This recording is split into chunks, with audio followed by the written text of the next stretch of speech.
You might just be a Black Bill Gates in the making. But if you look at the statistics, you're probably not.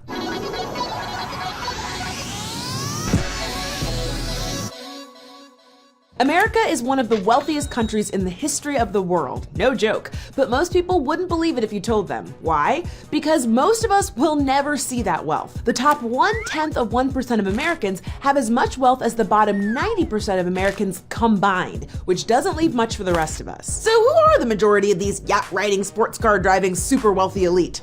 I'll give you a hint.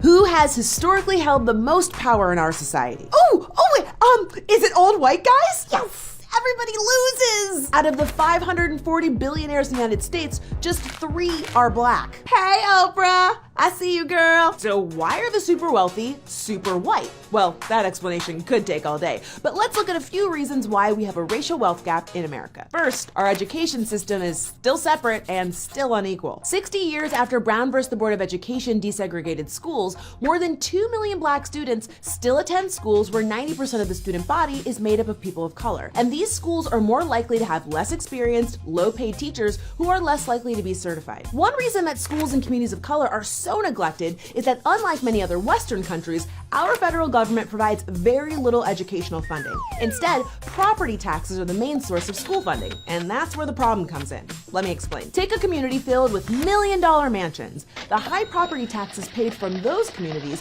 funnel into the schools around them. This gives them the money they need for everything from new computers to field trips and certified teachers. Then take a community filled with lower income housing. A much smaller amount of money is being funneled into the schools in those communities, leaving many students attending schools that are literally falling apart, with fewer resources to invest in extracurriculars, books, teachers, and all of the other resources needed to prepare students for college and high-paying jobs. But climbing into the 1% is not just about doing well in school. Gaining wealth starts with property. And home is where the prejudice is. Let's look at the national median value of 3 houses. The white homeowner's house is worth $85,800, the Black homeowner's $50,000, and the Latino homeowner's $48,000. Why is there this huge gap? Well, because homes in white neighborhoods are valued higher than in neighborhoods where people of color live. You can trace this back to the passing of the National Housing Act of 1934, which created residential security maps to outline areas in big cities that were safe for real estate investment. Do you see where this is headed?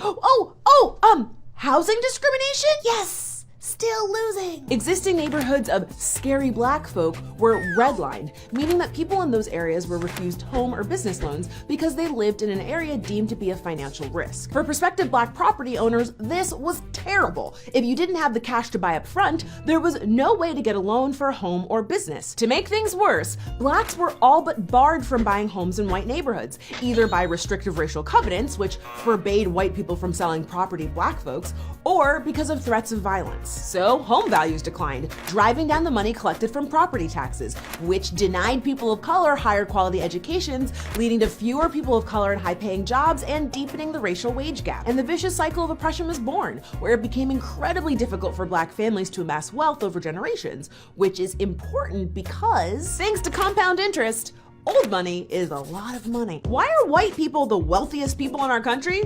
Basically because they always have been. Have your parents ever loaned you a small amount of money, like $10, $50? How about $1 million?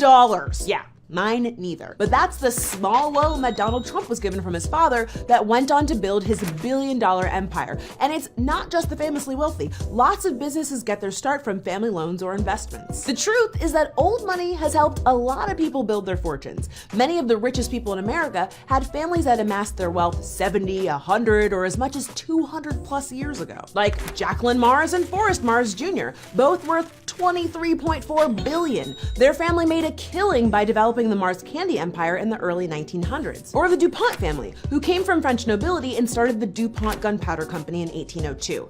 Now it's a 200-year-old conglomerate, and the family is still one of the richest in the country, worth $15 billion. So why isn't there more old money in the Black community? Well, 60 years ago, we couldn't even sit at the same lunch counter as white people, let alone start businesses or earn anywhere near as much money as them. And don't forget, only 200 years ago, we were considered property and not people in this country. Still not convinced? Consider this. The typical Black household has just 6% of the wealth of the typical white household. Now do you see it? Oh, I do. There are so many reasons why there's a racial wealth gap, and this is only the tip of the iceberg. People of color are routinely discriminated against in terms of labor markets, loans, and wages, and we're not even getting into the prison system. I don't know about you, but I don't need to be a billionaire to be happy in life. But I do believe that we should have an equal opportunity to thrive, regardless of our race or upbringing. And to do that, it's time we fight to create a country that doesn't just work for the 1%, but for all of us.